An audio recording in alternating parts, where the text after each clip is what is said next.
Imagine this, a winter night in the year 1457. Waves crash against the cliffs of Wales, while icy winds cut through the cracks of Pembroke Castle. Within those heavy stone walls, a scream tears through the night, a scream so full of pain and despair that even the guards in the courtyard fall silent. Margaret Beaufort is only 13 years old, struggling through the agony of childbirth. Her frail body trembles, her small hands clutch the blood-stained sheets. Candlelight flickers, casting quivering shadows across the walls. The midwives bow their heads, whispering prayers in Latin. They know the child is too large, and Margaret's narrow frame far too small. Tonight, they fear, they may witness the death of both mother and child. Outside, snow falls thick and heavy. Inside, time seems to stand still. The fate of England waits in the balance, for within that fragile body is the life that will one day become King Henry VII, the man who ended the bloody Wars of the Roses and began the Tudor dynasty. How ironic, a dynasty so glorious would rise from the suffering of a young girl forced into motherhood far too soon. Margaret's face is pale, sweat soaking her auburn hair, strands clinging to her forehead. She gasps for breath, her vision blurring with every spasm of pain. Cries, prayers, anxious voices echo through the narrow chamber. One midwife leans close, whispering comfort. Another readies herbs and cloths, her eyes grave, though her hands remain steady. The entire castle seems to hold its breath. In the great hall, the fire in the hearth burns low. Servants remain silent, crossing themselves each time. A cry drifts outward. In the chapel, a priest kneels, begging for mercy, a mercy God seldom grants in the merciless hours of childbirth. Margaret is not just a noble girl. In her veins runs the blood of the House of Lancaster, descended from John of Gaunt, son of King Edward III. But tonight, that royal blood brings no favor. No title, no lineage can shield her from the harsh cruelty of nature. Her body is still that of a child, but her spirit resilient, unyielding. With every wave of pain, Margaret clings to a fragile hope that she might live to hear her baby's first cry, that she will not slip away into silence, forgotten within the cold walls of Pembroke. Time drags on. The storm at sea grows fiercer, pounding the castle as if to remind them of life's fragility. Inside, Margaret's strength wanes. The midwives confer in urgent whispers, their voices rising with worry. One insists, the physician must be summoned. Another shakes her head. The young mother is too weak, and the child too stubborn to turn.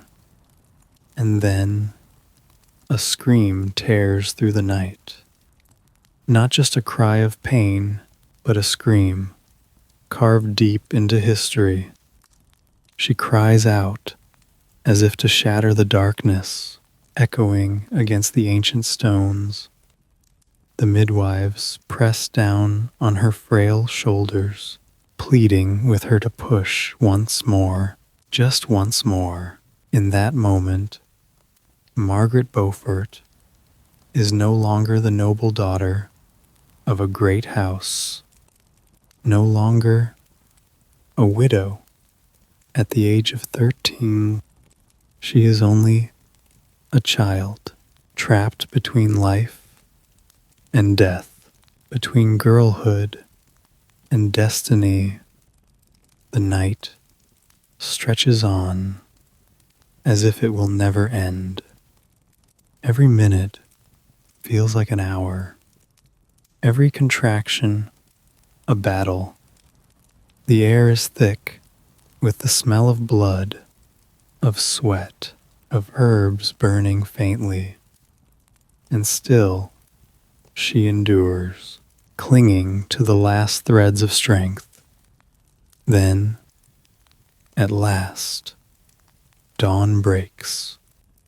The first light slips through the narrow cracks of Pembroke Castle.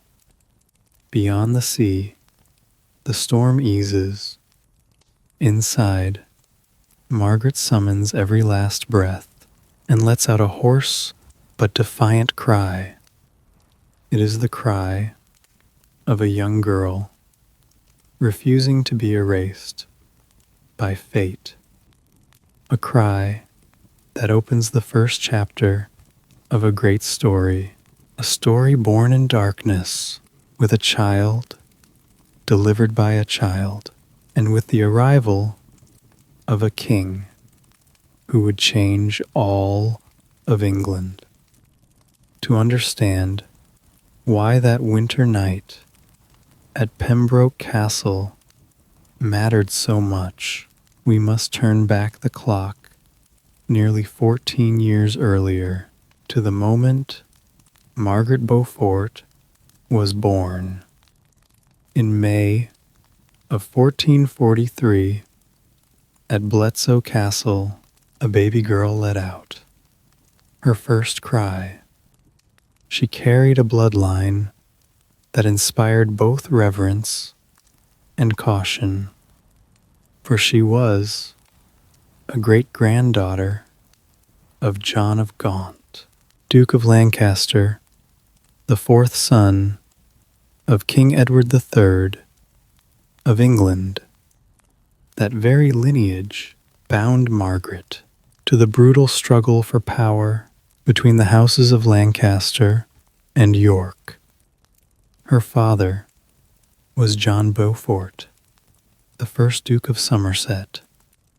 He had once been a commander in the final stages of the 100 Years' War with France, but repeated defeats on the battlefield shattered his spirit.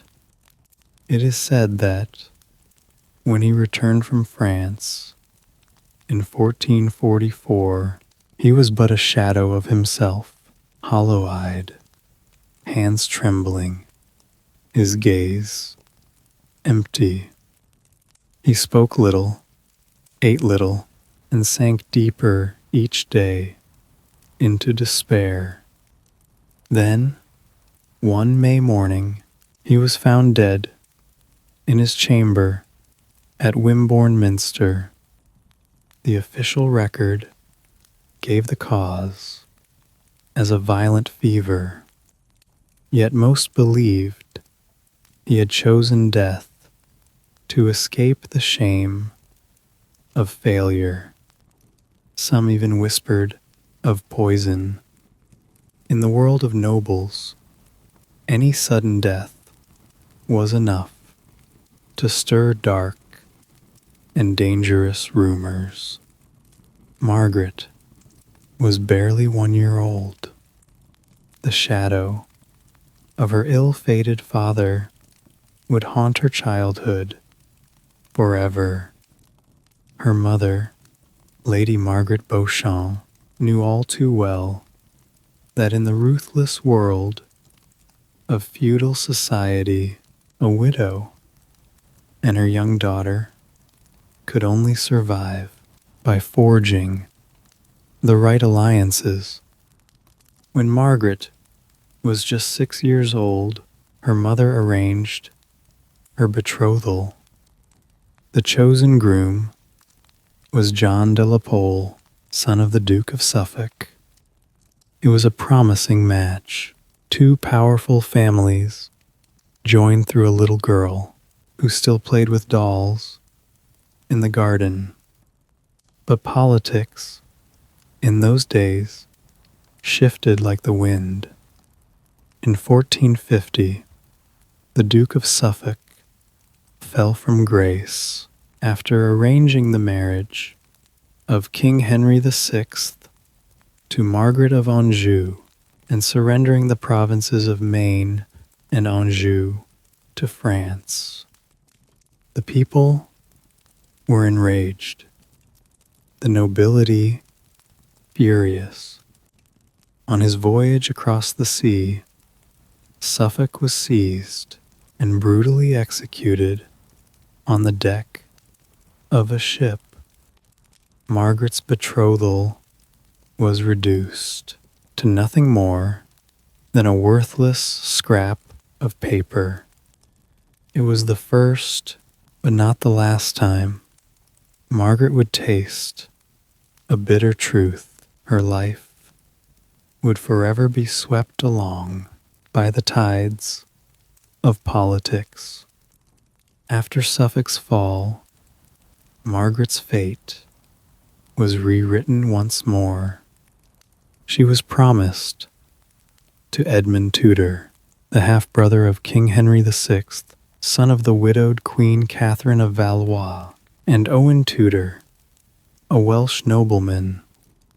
In terms of lineage, the Tudors lacked the ancient royal blood of England's great houses, but they possessed something far more valuable, the king's favor.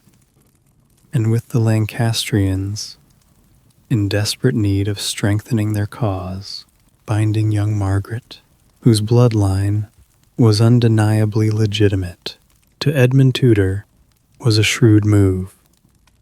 In 1455, at only 12 years old, Margaret entered that marriage. In the great hall, adorned with tapestries, celebrating the deeds of her ancestors, the young girl wore a splendid bridal gown, her eyes wide and uncomprehending, not yet able to grasp the vows spoken in the chapel. Before her stood Edmund, a grown man, seasoned by war, more than a decade older than she. It was not a romantic ceremony, but a political contract. A contract that would bind Margaret's life to a destiny far greater than her years. From the moment of her birth to her earliest steps into womanhood, Margaret's path was marked by politics and power. A child who lost her father, thrust into arranged betrothals, treated as a pawn in the great game of noble families. Yet from these trials, Margaret learned her first lesson. In a world where men decided fates, a woman could only survive by waiting, adapting, and seizing her chance with skill. And as history would prove, she would not only survive, she would rise to become one of the most powerful women England had ever known. Margaret Beaufort's childhood passed not in play, nor in the peace of a castle, but in the calculations of arranged marriages. From a young age, she understood she did not live for herself. She lived as a piece in the hands of those more powerful. Her first betrothal to John de la Pole, son of the Duke of Suffolk, seemed to promise safety. Two great houses joined, strength increased, position secured. But fate turned swiftly. In 1450, the Duke of Suffolk fell from grace, accused of treachery for negotiating disadvantageous terms with France. He was brutally executed at sea, and with his death, the dream of alliance dissolved into nothing. At that time, Margaret was only 7 years old. She had not yet understood the meaning of a betrothal, and already she was left the widow of a marriage that had never begun. Then, not long after, destiny placed another path before her. This time, the chosen groom was Edmund Tudor, Earl of Richmond. Edmund was not only a favored Welsh nobleman under King Henry VI, but also the king's half-brother. For the Lancastrian cause, binding Margaret, the true descendant of Edward III, to Edmund Tudor, was a calculated move. It both secured the House of Lancaster and planted the seed for the future. In 1455, within the solemn walls of Bletsoe Castle, the wedding took place. The great hall glowed with candle light, intricate tapestries covering the walls. Before a gathering of noble witnesses, young Margaret, only 12 years old, wore a heavy bridal gown, her small steps carrying her into the chapel. Beside her stood Edmund, a grown man, hardened by battle, his eyes carrying the cold certainty of one who knew the true worth of power. There was no love, no innocence, only vows spoken aloud as if they were lines in a political contract. The wedding night for Margaret was not a sweet memory, but a wound that would never fully heal. She had not yet reached womanhood, her body unready for the duties of a wife, and far from understanding the meaning of motherhood. But in those times, noble daughters were not allowed to wait. They were tools to bear heirs, to secure alliances, to bind families together. The price of a political marriage too soon was a lifetime of pain. After that night, Margaret's body was scarred, her spirit withdrawn, and religious devotion began to fill her young heart. Many historians believe that from this very moment she sought refuge in faith, clinging to it as the only way to give meaning to her suffering.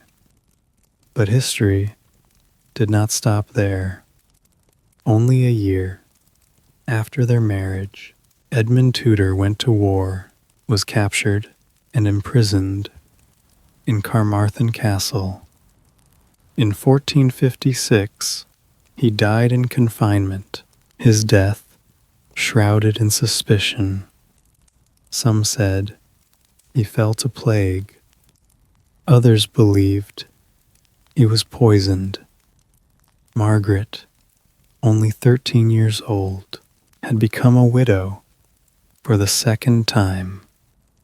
This time, she had not only lost her husband, but carried within her his unborn child. Within the endless shadows of the stone walls, Margaret began to understand. Her life could never turn back. She could not choose love. She could not choose peace. All she had left was duty, faith, and the child she carried, the child who would bear the name Tudor. Those fateful marriages, which seemed like shackles, were in truth the very doors that drew Margaret into the center of history. From a small girl, forced to grow up too soon, she would become the mother of a dynasty. In 1456, news from Wales spread quickly through the court. Edmund Tudor, the grown man Margaret had wed for less than a year, was dead in prison. The record spoke of plague, yet in the cold corridors of Carmarthen, whispers told another story, that he had been slain by political enemies. When the grim tidings reached her, Margaret was only 13 years old, and within her she carried the blood of Edmund, a teenage girl, widowed, pregnant, and thrust into a world on the brink of civil war. Jasper Tudor, Edmund's brother, immediately took responsibility for protecting his young sister-in-law and the unborn child, not only out of family loyalty, but because he understood within that fragile girl lay the last hope of the Tudor line. And so, in the bitter days of winter, Margaret was taken to Pembroke Castle, a fortress set high on the cliffs overlooking the Irish Sea. The journey there was nothing short of a trial. Muddy roads, slick with ice, the carriage jolting over deep ruts, each jolt wringing a cry of pain from her lips. The escort was forced to change course again and again, dodging bandits or roaming soldiers. Every bend in the path, every bridge over a frozen river carried its own peril. Inside the cramped carriage, Margaret clutched her belly. She was still just a child, frail, her small hands trembling, and yet, in her eyes, there burned a strange, unyielding resolve. When the party arrived at Pembroke, before them rose a massive fortress, its thick stone walls standing firm against the sea winds for more than 3 centuries. But within, it was cold, damp, with only the fire in the hearth struggling against the winter chill. Here, Margaret would wait for the day of her child's birth, a day the physicians had already warned would be filled with danger and might even end in death. Her body was not yet grown. Her frame was narrow. Even walking the corridors of the castle left her breathless. Dr. Lewis, trained in Oxford and Paris, spoke bluntly to Jasper Tudor. The girl is too small. The child is too large. The risk of losing them both is far too great. Those words haunted everyone within the castle, but Margaret did not yield. Each day she spent hours in the chapel kneeling in prayer until her knees bled. She whispered Latin verses, reciting the scriptures as though her fear and her pain could be dissolved into faith. The maids watched her with pity and unease, for her devotion burned so fiercely it seemed almost an obsession. Beyond the cliffs, the storm at sea still raged. Inside the castle, flickering candles cast shadows of a frail young girl carrying within her a life that would one day change history. The world outside was already beginning to tremble. The Wars of the Roses between Lancaster and York loomed on the horizon. Rumors of battle, whispers of rebellion reached even the distant shores of Wales. And in that chaos, the figure of Margaret Beaufort stood as a paradox.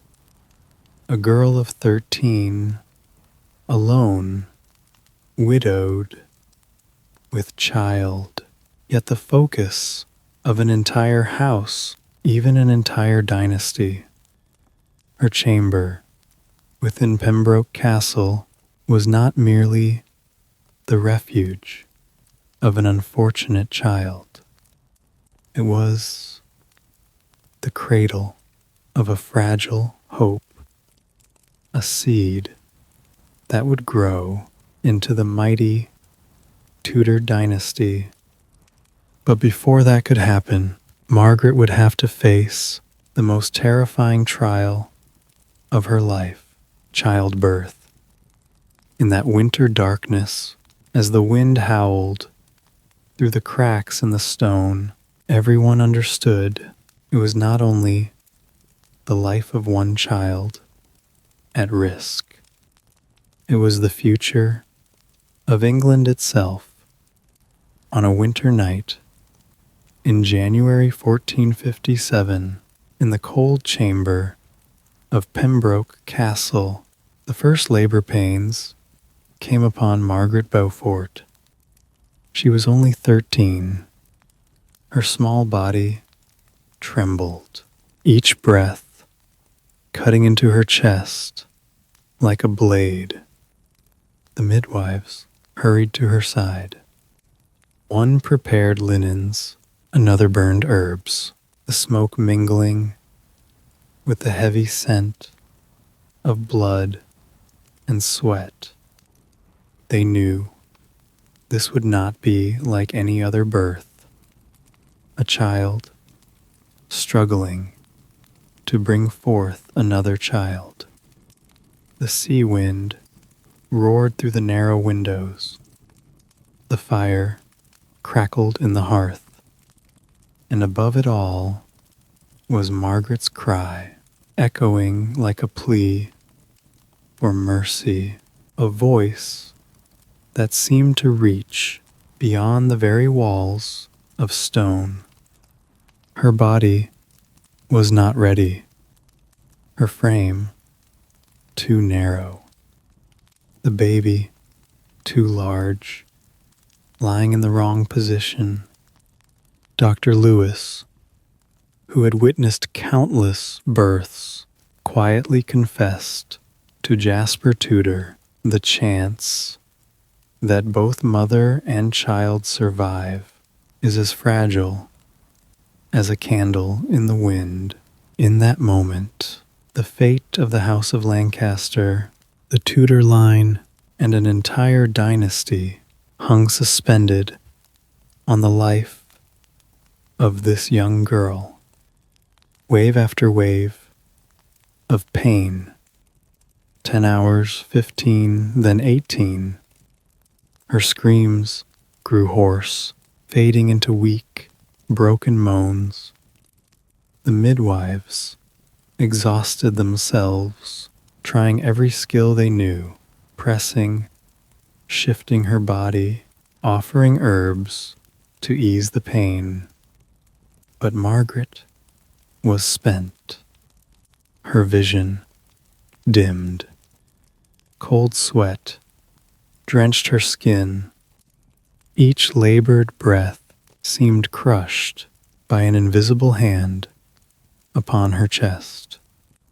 Outside the chamber door, Jasper Tudor paced the stone floor, his footsteps striking sharply against the hall. He knew it was not only the life of a niece at stake, but the final hope of his house. In the chapel, a priest lay prostrate before the altar, murmuring prayers, begging that the Lord might grant mercy to a child burdened far beyond her years. And then the decisive moment came. The midwives exchanged heavy glances. A difficult choice was made. They would have to intervene, though it might cost the mother her life. In the flicker of candle light, the trembling yet resolute hands of the chief midwife began her work. Each cut of the shears, each forceful motion, each breathless pause, until at last a cry rang out. At first, it was thin and fragile, but then it grew louder, clearer, the cry of a life just entered into the world. Henry Tudor had been born. With ragged breaths, Margaret's eyes struggled to open. She had no strength left to speak, only to gaze at the tiny form wrapped in white cloth. Her lips quivered, yearning to call his name, but only a faint whisper escaped. The child was laid upon her chest for but a moment, then carried quickly away, for the mother's condition was dire. In that brief instant, Margaret beheld her son for the first time, a look that would be etched into her soul for the rest of her life. But joy came hand in hand with tragedy. Margaret's body was left irreparably broken. The tearing, the blood loss, the fevers that followed, all carved permanent scars. The physicians admitted she would never bear another child again. 13 years old, an age meant for innocence, for play, for small dreams. Yet for Margaret, 13 marked the end of childhood. She stepped into life, scarred in body and spirit, trading everything for one fragile life. Henry Tudor. In the weeks that followed, she lingered between life and death, racked with fever, drained of strength, lost in delirium. Many believed her soul would depart the cold halls of that castle, and yet, against all odds, she survived. She survived to bear a mission. The birth of Henry was not only a sacred moment of motherhood, but a turning point in the destiny of England.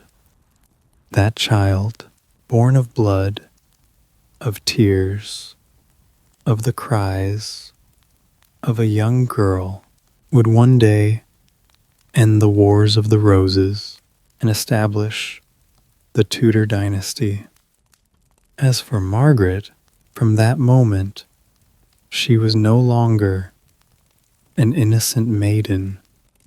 She had become the mother of a future king, and her life would forever be bound to the fate of England. After the harrowing birth at Pembroke Castle, Margaret Beaufort entered a new chapter of her life. She was only 13, yet already a widow and a mother.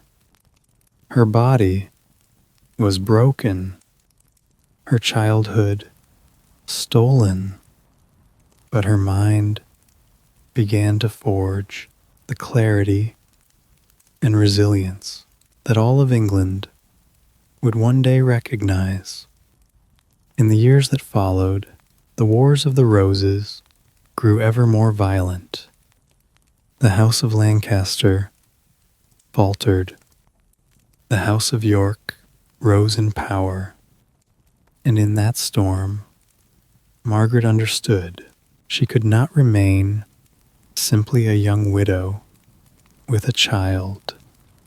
She needed a new refuge, a shield for them both. In 1458, Margaret remarried. Her second husband was Sir Henry Stafford, son of the Duke of Buckingham. Unlike Edmund Tudor, Stafford was not a zealous champion of Lancaster. On the contrary, he leaned toward the Yorkist cause, or at the very least, he was a pragmatist who knew how to choose the safer side. This marriage held no love, no passion. It was an arrangement, a political calculation. Yet within this seemingly cold union, Margaret found the chance to sharpen her strength. Stafford gave her safety, and in return, she kept control over portions of the wealth and lands she inherited from the Beaufort family. Under Stafford's protection, Margaret learned much. She learned how to manage vast estates, how to oversee serfs, how to keep the ledgers of taxes and rents. She read legal charters, studied the loopholes, and came to understand her rights within the tangled framework of feudal law. These skills, dry as they seemed, became her weapons. In a world ruled by men, Margaret, through intellect and patience, was slowly shaping herself into a woman not easily dismissed. Beyond management, Margaret quietly studied the currents of politics. She learned to listen, to weigh the words exchanged between great houses. At noble feasts, she often remained silent, yet her eyes recorded every glance, every phrase, every subtle gesture. And through this, she forged a vital skill, the ability to read the intentions of others, even before they spoke them aloud. During these years, Margaret's heart still belonged to her son, Henry Tudor. Yet Henry was not with her. The boy lived under the care of Jasper Tudor in Wales. Their rare reunions only deepened the ache of motherhood, where she knew a mother's love was never hers in full. But Margaret turned that loss into strength. She wrote letters to her son, sent gifts, sent words of guidance, and more than that, she began to think further ahead. Henry was not only her child, he was the future of the Lancastrian cause, the trump card in the struggle for the throne. To many, Margaret was only a young widow who had remarried for safety. But within her mind, the calculations had already begun to take shape. She understood that every marriage was not about love. It was a move on the board, a chance to conceal, to wait, to prepare. If her marriage to Edmund Tudor had been the door that opened to tragedy, then her marriage to Henry Stafford became the armor that allowed her to endure through turbulent years. And it was during those years with Stafford that Margaret learned something vital. A woman was not only a pawn, she could be a player. Margaret's second marriage lasted 14 years. Beyond her walls, England shifted kings and war stained the fields red. Within, Margaret quietly observed, gathering knowledge and experience. It was the calm before the storm, a time when a young widow slowly transformed into a shrewd strategist, preparing herself for the years of peril and ambition ahead. Henry Tudor, the child born in blood and tears at Pembroke Castle, did not grow up in his mother's arms. From his earliest days, fate had torn him from Margaret Beaufort. Jasper Tudor, the loyal uncle, took on the task of raising Henry. To Jasper, the boy was not only family, he was the final symbol of Lancastrian hope. For as the Wars of the Roses grew more savage, every life, carrying royal blood, became a target. While Henry remained in Wales, among lonely fortresses and misty valleys, Margaret lived far away on the estates of her second husband, Sir Henry Stafford. She could see her son only once or twice a year, and those fleeting moments were like faint glimmers of light in the darkness. The young mother lived in constant longing. Each night, she knelt in the chapel, praying for Henry's safety. But instead of watching her son grow, Margaret received only letters, words from servants, and vague reports drifting in from Wales. And then the tragedy of 1471 struck. The Battle of Tewkesbury became the turning point. The Lancastrians suffered a crushing defeat. Prince Edward, the son of Henry VI, was slain. Soon after, King Henry VI himself died mysteriously in prison. The legitimate line of Lancaster was ended. From that moment, Young Henry Tudor, once only a distant branch of the Beaufort family, suddenly became the sole remaining heir. A thin, frail teenager living in exile in Wales, he was now a thorn in the side of the Yorkist crown.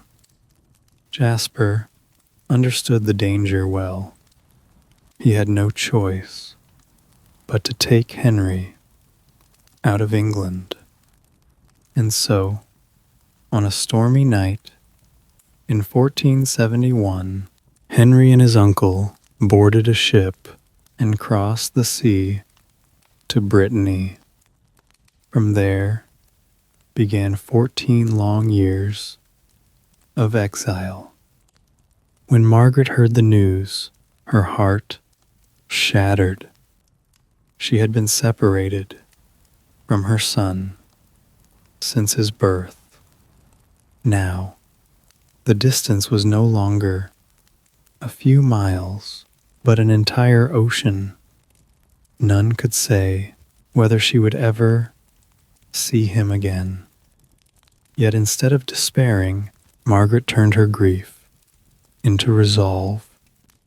She began weaving a secret network of correspondence, letters written in code, carried by merchants, by friars, passing through winding routes to escape detection. In them, Margaret sent words of love, lessons of faith, of patience, and of the responsibility that came with being an heir. In foreign lands, Henry, too, was shaped under Jasper's strict guidance. He learned to ride, to wield a sword, to command servants.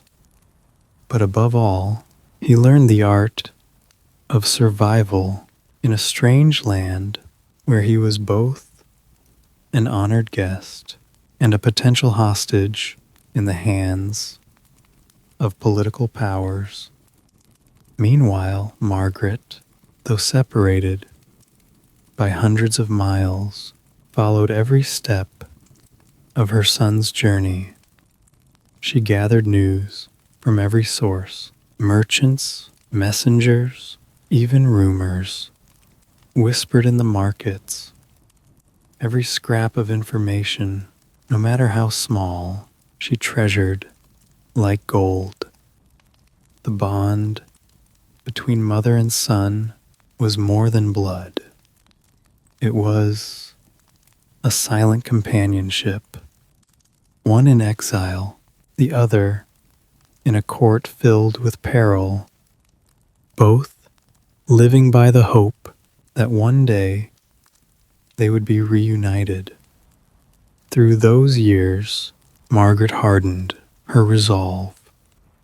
She knew well that as Henry grew older, the dangers multiplied, and if her son was ever to survive and return, she would need to build alliances in secret, preparing piece by piece for the future.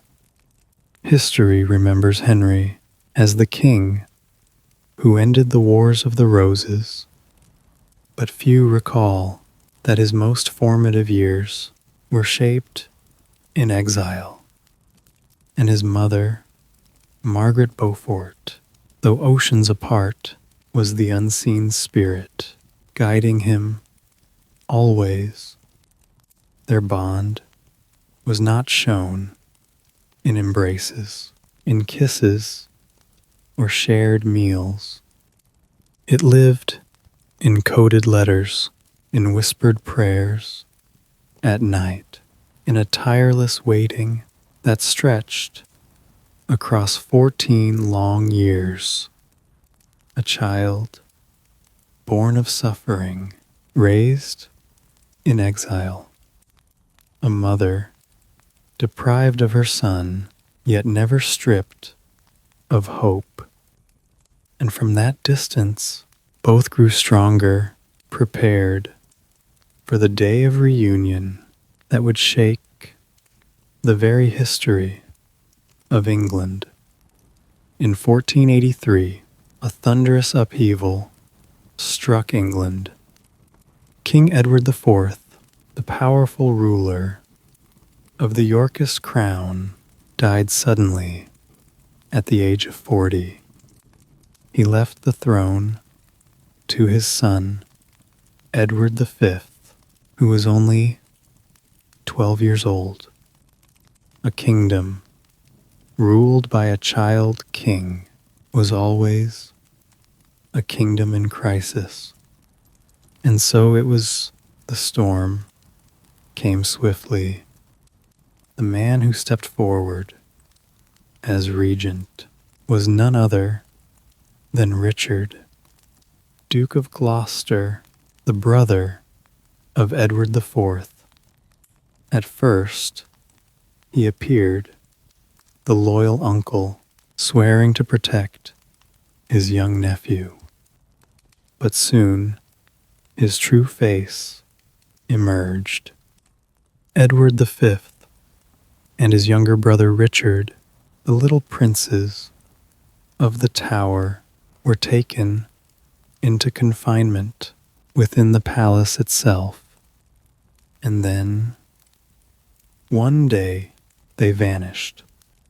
No one ever saw them again. Whispers spread through the city. The children have been murdered. The realm was shaken. Richard seized the throne, becoming Richard III. Yet his crown was shadowed by suspicion, by blood, by the curse that he had slain his own nephews to steal the crown. For Margaret Beaufort, this was a turning point.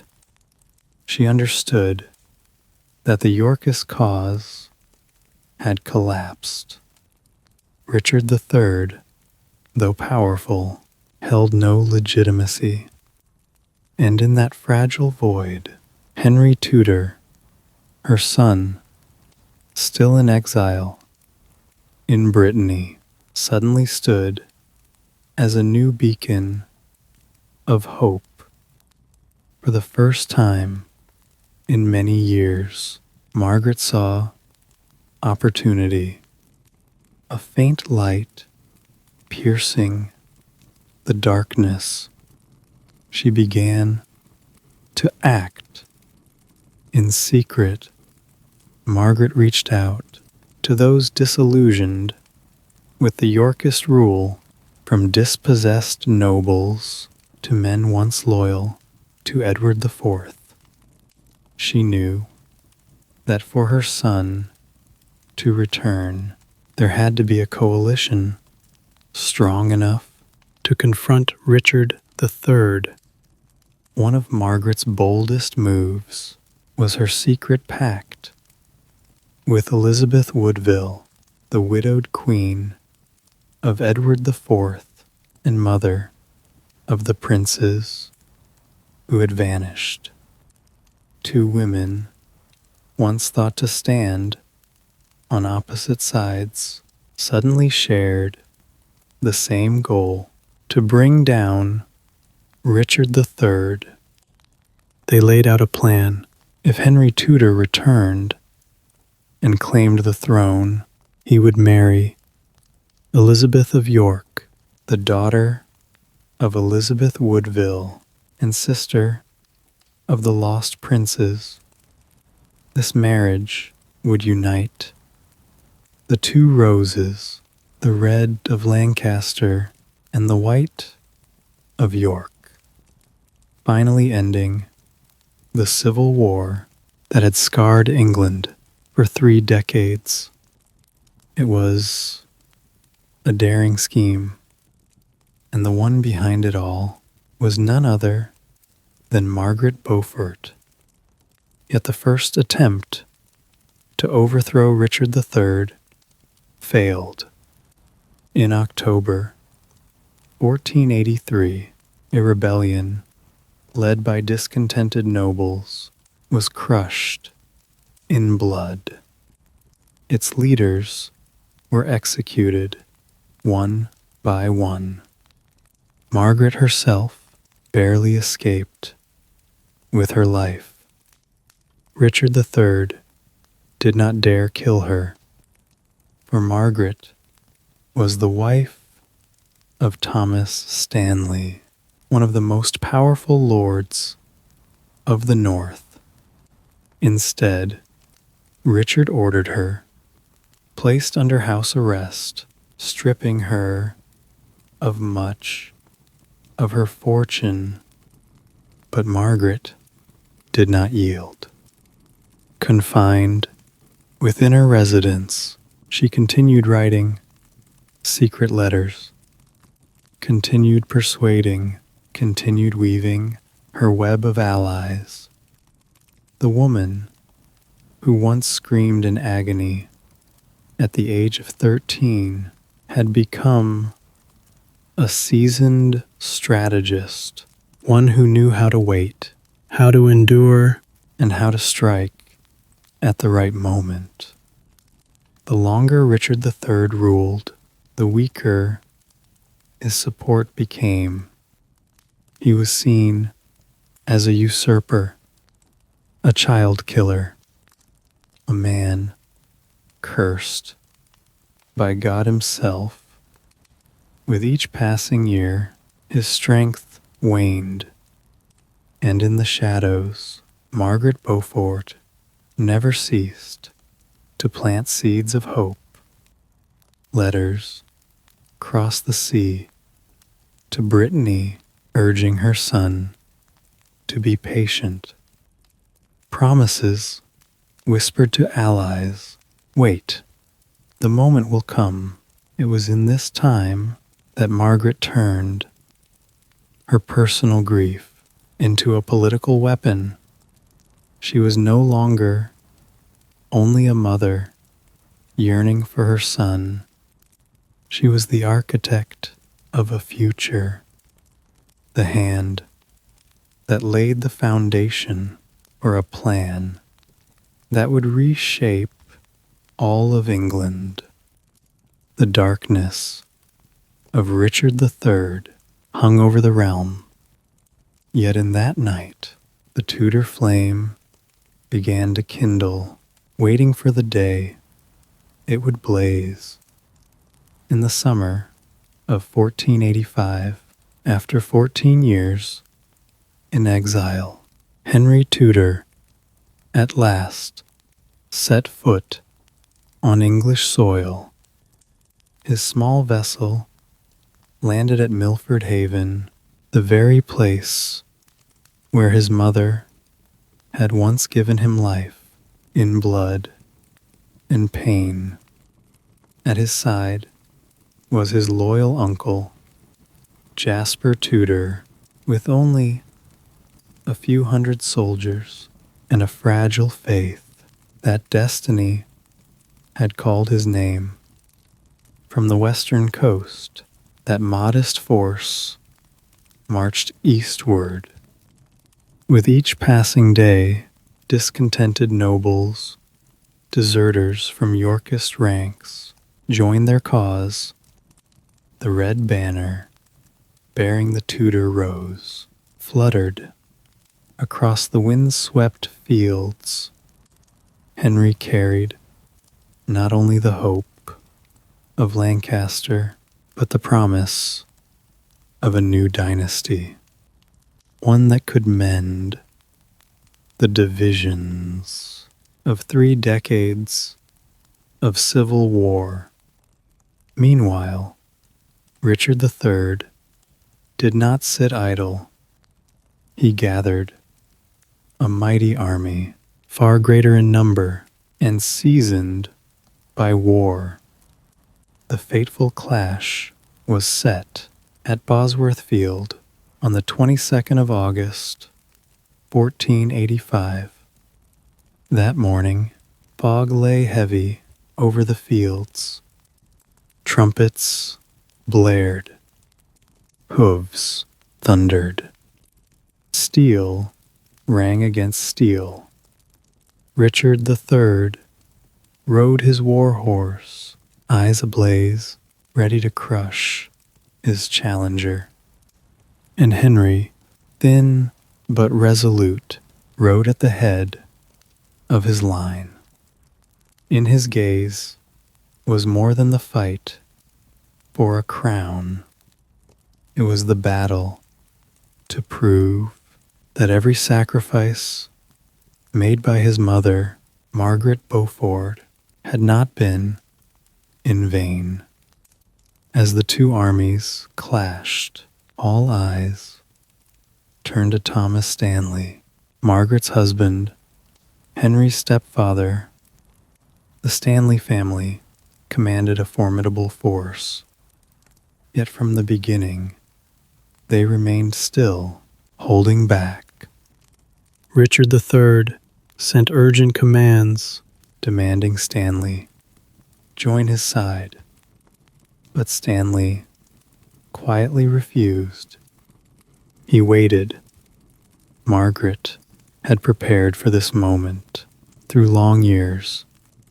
She had whispered into her husband's ear that the tide was turning, that siding with Richard would bring only blood and ruin, while standing with Henry was the path to the future.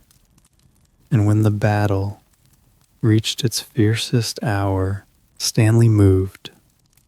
But instead of charging to Richard's aid, his army wheeled about and swept down in support of Henry.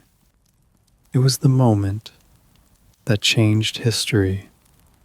Richard III, realizing the crown was slipping from his grasp, spurred his horse into a desperate charge, straight at Henry, hoping to end the fight with one swift stroke.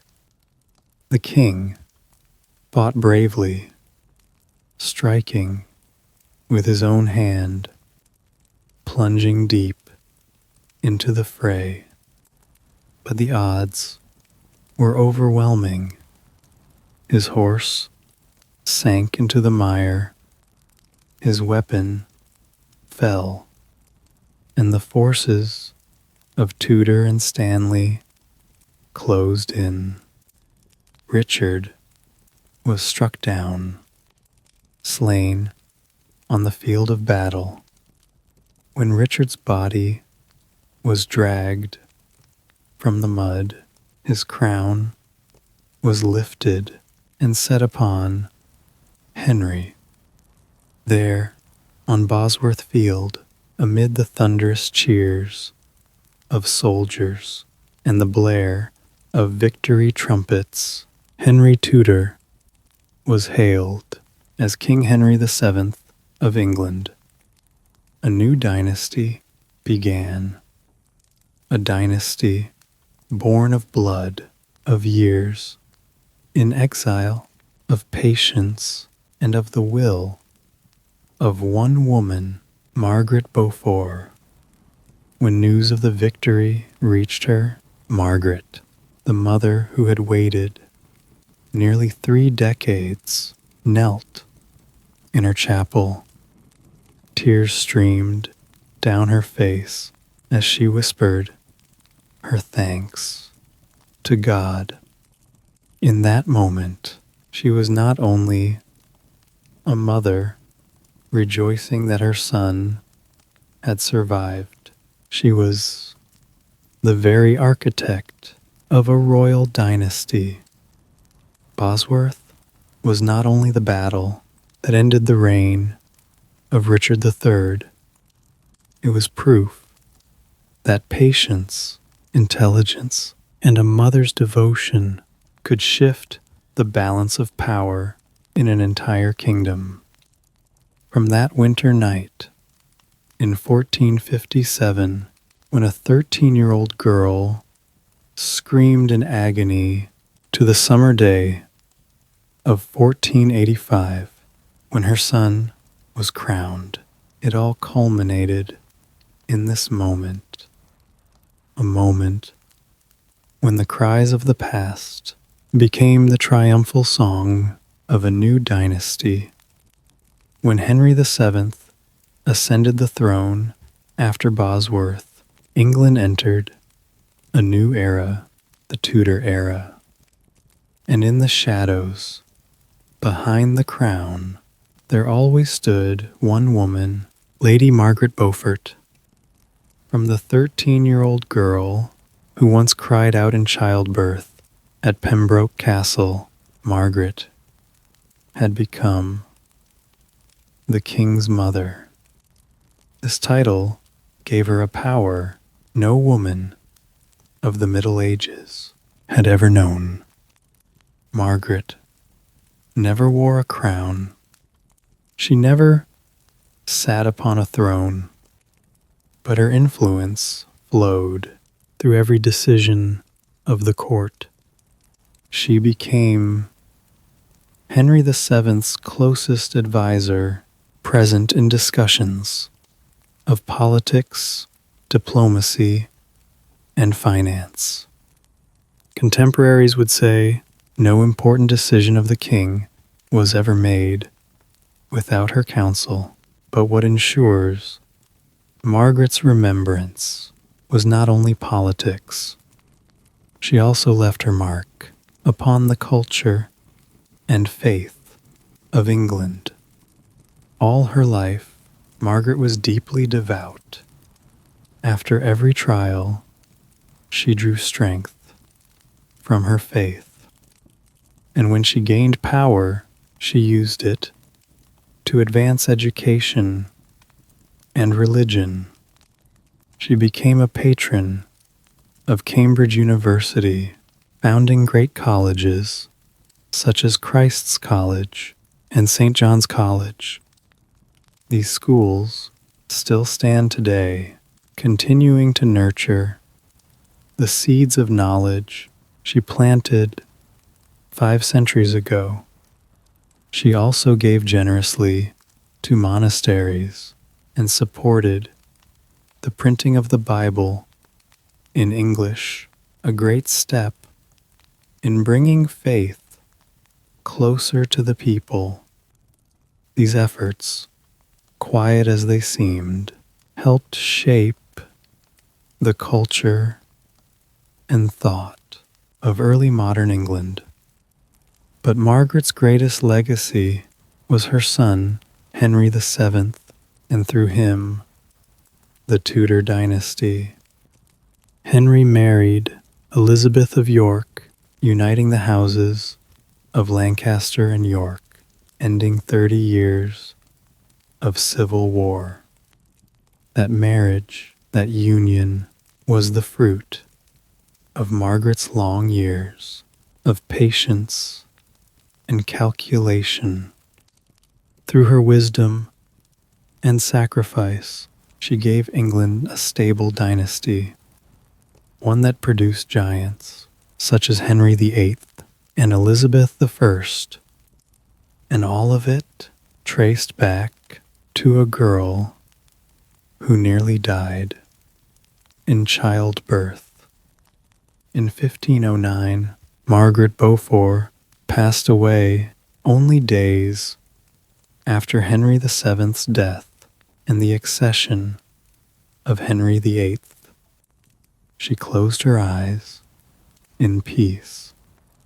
Her task, preserving the bloodline and securing the crown for her son, was complete. Her tomb rests in Westminster Abbey among the kings and queens of England's history. Upon the stone is carved a Latin epitaph honoring her as a virtuous, gracious woman and the mother of a dynasty. But perhaps Margaret's true legacy is not carved in stone. It lives in the story of her life, a story of sacrifice, of suffering, and of extraordinary strength. From the blood-soaked cries of a 13-year-old girl to the rise of a brilliant dynasty, from a woman who seemed destined to be broken by fate to the architect of a nation's future. Margaret Beaufort was never a queen, but she was the mother of the Tudor dynasty. And if the Tudors changed the course of England's history, it was she, with all her tears and her wisdom, who had reshaped that history at its very roots.